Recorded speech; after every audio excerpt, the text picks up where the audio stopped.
Pipi dlhá pančucha. Pipi sa nasťahuje do vily Vilôčky. Na okraji malého, malúčičkého mestečka sa rozprestierala stará, zanedbaná ovocná záhrada. Prostred záhrady trónil starý dom a v ňom bývala Pipi dlhá pančucha. Mala 9 rokov a bývala tam celkom sama. Nemala ani mamku, ani ocka a to bolo vlastne príjemné. Aspoň ju nikto neposielal spať, práve keď sa najlepšie zabávala a nikto ju nenapájal rybím tukom, keď mala chuť na cukríky. Kedysi mala Pipi ocka, na ktorom si veľmi zakladala a pravda, ešte dávnejšie mala aj mamku, ale to bolo tak dávno, že sa na ňu už vôbec nepamätala. Mamička umrela, keď bola Pipi ešte malé, malúčičké dieťatko v kolíske a revala tak strašne, že pri nej nikto nevydržal. Pipi si predstavovala, že mamka teraz sedí kdesi v nebi a pozerá na ňu cez škáročku.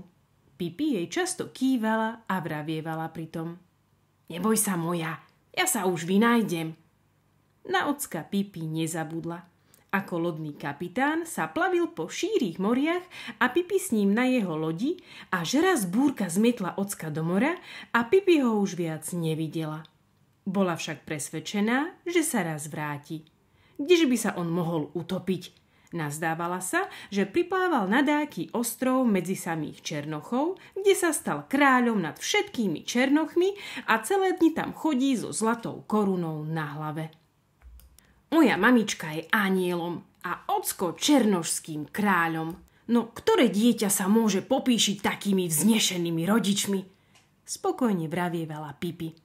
A keď si ocko postaví loď, príde po mňa a budem černošskou princeznou. Joj, už aby to bolo. Otecko kúpil tento starý dom v ovocnej záhrade pred dávnymi rokmi. Zamýšľal bývať ňom s Pipi, lebo veď kam by sa podiel, keď raz zostarne a neobstojí už na kapitánskom mostíku. Ale potom sa to stalo. Búrka musela zmiesť do mora práve jeho. Pipi sa rozhodla, že bude na neho čakať vo vile Vilôčke. Tak sa dom volal. Bol zariadený, stačilo doň len vojsť. Raz v pekný letný večer sa rozlúčila so všetkými na otcovej lodi. Námorníci si Pipi veľmi obľúbili a Pipi ich takisto. Ha-ho, mornári! Pozdravila sa Pipi a všetkých radom poboskala na čelo. O mňa sa nestrachujte, ja sa už vynájdem. Z lode si vzala iba 2 veci. Malého opičiaka, ktorý sa volal pán Galán, darček od ocka, a veľký kufor plný zlatých dukátov. Námorníci zastali pri zábradlí a hľadeli na Pipi, kým im nezmizla z očí. Neobzerala sa, šla stále rovno vpred s pánom Galánom na pleci a s kufrom v ruke. Zvláštne dieťa. Ozval sa jeden z námorníkov, aby zamaskoval slzu na líci, keď sa Pipi stratila v diaľke. Pravda pravdúca, Pipi bola veľmi zvláštne dieťa. Najzvláštnejšia na nej bola jej sila. Bola taká mocná, že na celom svete sa nenašiel policajt, čo by sa jej vyrovnal silou. Keď sa jej zachcelo, mohla zdvihnúť celého koňa. A to sa jej aj chcelo. Veď ho aj mala. Kúpila si ho za jeden zo svojich mnohých zlatých dukátov v ten deň, keď sa nasťahovala do vily Vilôčky. Vždy po ňom túžila a teraz ho ubytovala na verande. Lenže keď si tam Pipi chcela popoludní vypiť kávu, čo s koňom? Jednoducho ho chytila a preložila do sadu.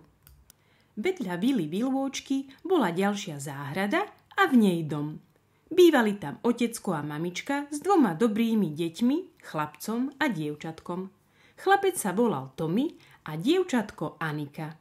Boli to milé, veľmi dobre vychované a poslušné deti. Tomi si nikdy neobhrízal nechty, vždy sa správal podľa mamkinho želania.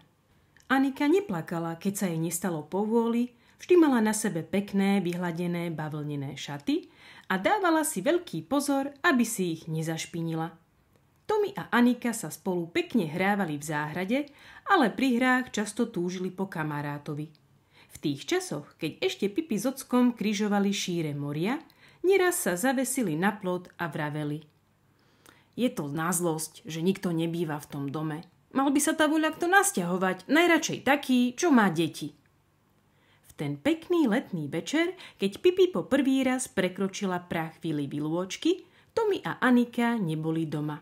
Odišli k starej mame na celý týždeň. Preto sa im ani neprisnilo, že sa voľakto nasťahoval do susednej vily, a keď prvý deň po návrate stáli pri bráne a hľadeli na ulicu, vôbec netušili, že majú kamarátku tak blízko. Ako tam stáli a rozmýšľali, čo budú robiť, či ich azda práve dnes nečaká prekvapenie, alebo či to bude, hádam, zase iba všedný, nudný deň, keď nevymyslia nič nové, otvorili sa dvere Vily Vilôčky a von vyšlo dievča. Také čudesné dievča Tommy s Anikou ešte nevideli. Bola to Pipi dlhá pančucha, ktorá si vyšla na rannú prechádzku. Vyzerala takto. Vlasy mala ríšavé a zapletené do 2 tuhých vrkočov, ktoré jej trčali z hlavy ako 2 mrkvy. Nos to bol hotový zemiačik a celý pehavý. Pod nosom mala širočízne ústa a v nich zdravé biele zuby. Na sebe mala nevídané šaty, veď si ich aj sama ušila. Mali byť belasé, ale látka jej nevystačila a tak si k nej kde tu prišila kúsky červenej látky. Dlhé, tenké nohy sa jej strácali v dlhých pančušiskách, hnedej a čiernej, nuž, bola to naozajstná dlhá pančucha. Čierne topánky mala práve 2-krát toľké ako chodidlá. Otecko jej ich kúpil v Južnej Amerike trocha väčšie, aby do nich dorástla, a Pipi si nikdy neobula iné. No Tommy a Anika hľadeli s najväčším obdivom na malého opičiaka, ktorý sedel neznámemu dievčaťu na pleci. Mal belasé nohavice, žltý kabátik a biely slamený klobúčik. Pipi si vykračovala po ulici. Šla pravou nohou po chodníku a ľavou po ceste. Tommy a Anika pozerali za ňou, kým sa im nestratila z dohľadu. O chvíľu šla naspäť. Nie však ako iní ľudia, ona spätkovala. To iba preto, aby sa nemusela obracať na cestu domov. Pred Tommyho a Anikinou bránou sa zastavila. Deti sa mlčky zmeriavali pohľadmi. Napokon sa Tommy opýtal. Prečo si cúvala? Prečo som cúvala? Zopakovala Pipi. A či nežijeme v slobodnej krajine? Nemôže si človek chodiť, ako sa mu zachce? Mimochodom, poviem ti, že v Egypte tak chodia všetci. A nikomu ani na nezíde, aby sa im čudoval. Ako to môžeš vedieť? Namietol Tommy. Veď iste si v Egypte nebola. Vraj som nebola v Egypte. Hej, môžeš sa spoľahnúť, že som tam bola. Bola som všade na svete. Videla som aj väčšie zvláštnosti než ľudí, čo chodia dozadu. Neviem, čo by si povedal, keby som tak chodila po rukách ako obyvatelia zadnej Indie. Teraz už klameš, ohradil sa Tommy. Pipi sa na chvíľu zamyslela. Hej, máš pravdu, klamem, priznala zarmútene. Klamať je nepekné, povedala Anika, ktorá sa až teraz opovážila otvoriť ústa. Hej, veľmi nepekné, prisvedčila Pipi ešte zarmútenejšie. Ale vieš, občas na to zabúdam. A ako by si aj mohla žiadať od malého dieťaťa, ktorého mamička je anielom a ocko černošským kráľom a ktoré sa samo po celý život plavilo po šírých moriach, aby vždy hovorilo iba pravdu. Napokon, dodala a pehavá tvárička jej zažiarila. V Kongu nie je jediného človeka, ktorý hovorí pravdu.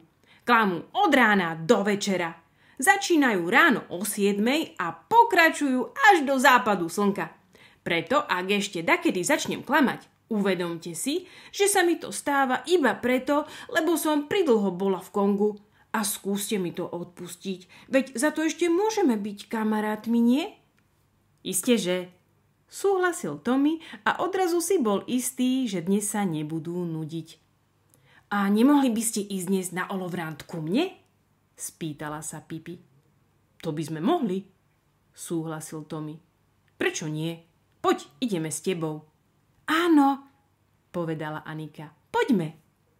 Ale najprv vás musím predstaviť pánu Galánovi. zastavila ich Pipi. Malý opičiak si sňal z hlavy klobúk a zdvorilo pozdravil.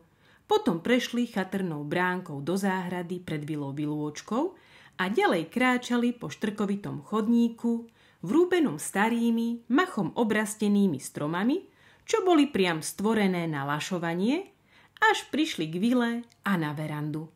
Tam sa kôň napchával ovsom z polievkového taniera. Márnosť šedivá, prečo máš koňa na verande?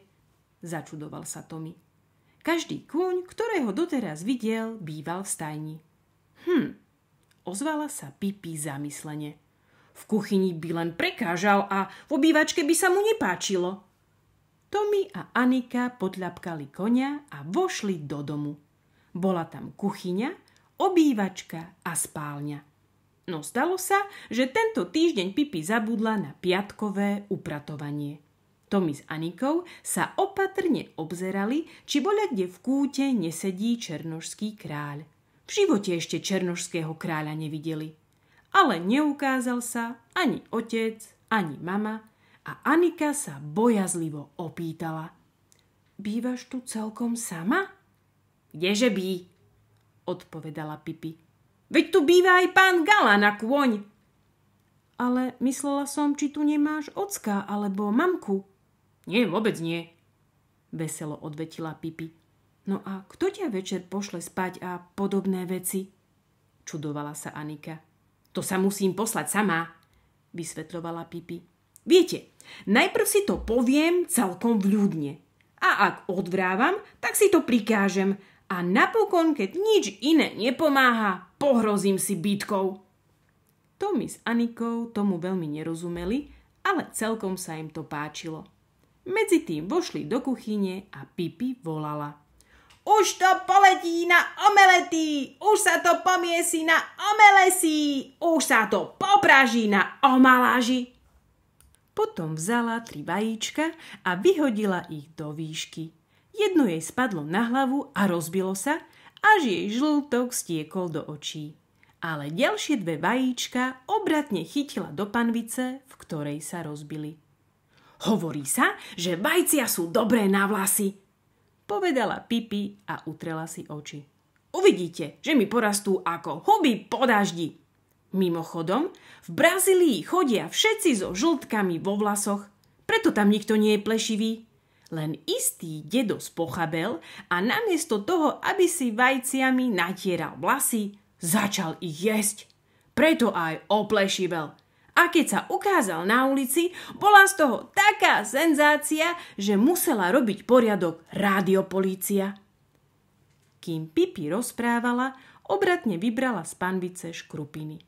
Potom vzala kefu na umývanie, čo visela na stene a začala ňou šľahať vajíčka, až to frkalo na všetky strany. Napokon zvyšok vyliala na inú panvicu, položenú na sporáku. Keď mala omeletu z jednej strany upraženú, vyhodila ju takmer až k povale, takže sa vo vzduchu obrátila a zase ju chytila do panvice. Upraženú omeletu hodila cez celú kuchyňu na tanierik, pripravený na stole. Jedzte, zavolala, kým to nevychladne. Joj, to bola omeletka. Keď sa najedli, Pipi ich pozvala do obývačky. Mala tam len jediný kus nábytku. Veľkú veličiznú skriňu s množstvom maličkých zásubiek. Pipi pootvárala zásuvky a ukázala Tomimu a Anike všetky poklady, čo tam schovávala. Boli tam čudesné vtáčie vajíčka a zvláštne slimačie ulity, všelijaké kamienky, malé filigránske škatuľky, pekné strieborné zrkadielka, perlové náhrdelníky a všeličo iné, čo Pipi a jej ocko kúpili na pamiatku. Tommy dostal dýku s ligotavou perleťovou rukoveťou a Anika malú škatuľku s ružovými ulitami na vrchnáku. V škatuľke bol prsteň so zeleným očkom. Už by ste háda mali ísť domov, povedala Pipi. Aby ste zajtra zase mohli prísť, lebo ak nepôjdete domov, tak sa sem nebudete môcť vrátiť. A to by bola škoda. To si mysleli aj Tommy s Anikou a tak sa pobrali domov. Šli popri koňovi, ktorý zožral všetok ovoz. Pán Galán im na rozlúčku zamával klobúkom.